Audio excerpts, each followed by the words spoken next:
rentre chez nous, ma fille. On rentre. Nous n'allons plus jamais remettre nos pieds ici, je te le dis. Voilà que la petite barrière était fermée et elle ne pouvait plus sortir. Elle essayait d'ouvrir, mais elle pouvait pas. C'est pas grave, ma fille, je vais te porter. Je t'ai dit de ne pas rentrer. Reste. Viens m'ouvrir cette porte, moi je veux rentrer. S'il te plaît, reste avec nous, je t'en prie. Je sais que ton grand frère t'a humilié au point où tu ne supportes plus rester ici. Mais je te demande pardon de rester ici pour moi, et je vais toujours m'occuper de vous. J'en ai marre, Mouna. Il ne m'aime pas, moi et ma fille, et ça ne sert à rien que nous restons ici avec vous. Arrête de me supplier. Tu n'as nulle part où aller maintenant, et ce n'est pas bien de mettre la vie de ton enfant en danger. Dis-moi donc où tu comptes aller maintenant. Laisse-nous tout simplement partir sans tes questions. Je me soucie énormément de vous. Toi-même, tu sais que je te considère déjà comme ma fille. Je n'aimerais pas que ton enfant connaisse les étapes de la souffrance.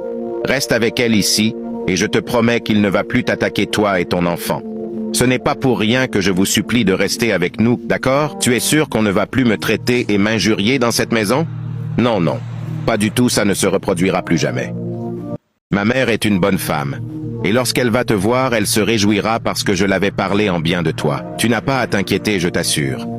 Regarde d'abord l'état de ton enfant avant de te lancer dans de pareilles situations. Aie pitié au moins de ta fille. Je vais aller à l'intérieur prendre mon sac. Mais avant ça, je vous demande de monter dans la voiture. J'ai déverrouillé la voiture, allez monter au moins, dépêchez-vous. Ne me parle pas comme ça. Pourquoi? Je ne suis pas ton frère, je te rappelle. Je vois déjà que je suis en train de trop blaguer avec toi, ma chère. Tu as intérêt à faire ce que je demande, sinon je vais aller à la police de porter plainte. Maintenant, allez vite monter dans la voiture. Maman, moi je n'ai pas envie d'aller chez des inconnus. Qu'allons-nous faire, ma fille? Nous n'avons pas de choix. Puis elles sont allées monter dans le véhicule. Mouna, arrête-moi ça vite. Où comptez-vous aller avec la voiture que j'ai achetée? On part se balader, monsieur.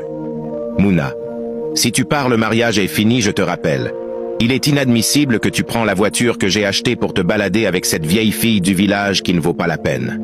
Tu dois me respecter, je te le dis, si tu ne veux pas de problème avec moi. Mais elle l'a plutôt ignoré. Mouna. Je te parle, Mouna. Y a pas de problème, vas-y. Tu ne me respectes plus, vas-y. Vas-y.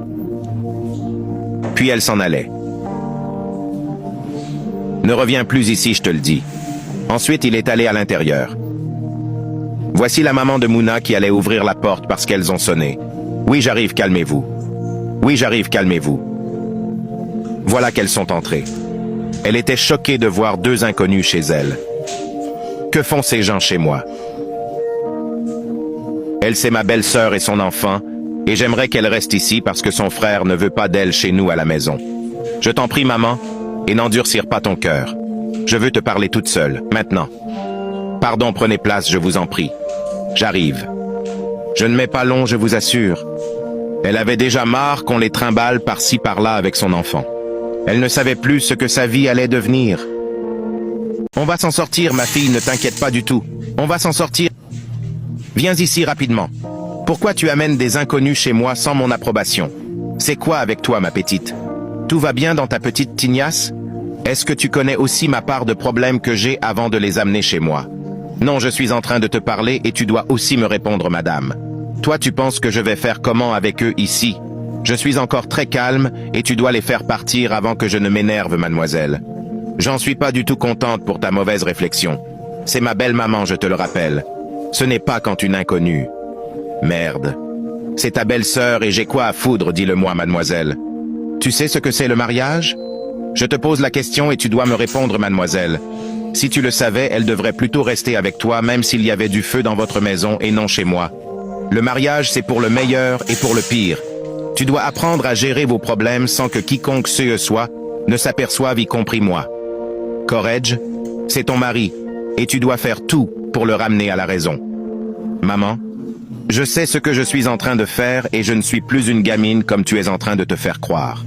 Je sais ce que je suis en train de te dire et j'ai dit qu'elles doivent partir d'ici, mademoiselle. Je sais que tu aimes bien te mettre à la place des autres, mais tu dois aussi savoir que là n'est plus à mon niveau. Essaie de me comprendre aussi, ma fille. Chaque temps, tu es toujours en train de faire face à de nouveaux problèmes. Je ne suis pas d'accord, maman. Je comprends ce que tu dis, mais moi je dois l'aider avec sa fille, car elle fait partie de ma famille. Je lui ai dit que je vais l'aider et maintenant je ne peux plus rétrograder sur ma décision sinon elle va me détester. D'accord, fais ce que bon te semble, mais j'ai dit pas ici chez moi. Tu es encore trop jeune pour t'occuper d'elle et son bébé, ma fille. Tu ne vas pas arriver, je te le dis. Je sais ce que je te dis. Et tu vas voir que même comme tu vas l'aider, elle va te méconnaître et te manquer du respect. Comprends-moi, ma fille, et arrête de jouer les caïds. Après, il ne faut pas regretter et tu viens me voir pour me dire si je savais. Donc maintenant va et fais-leur partir au village avant la tombée de la nuit. Je suis en train de voir que tu fais tout pour ne pas me comprendre. D'accord, y a pas de problème. Je te remercie encore, maman. Merci beaucoup.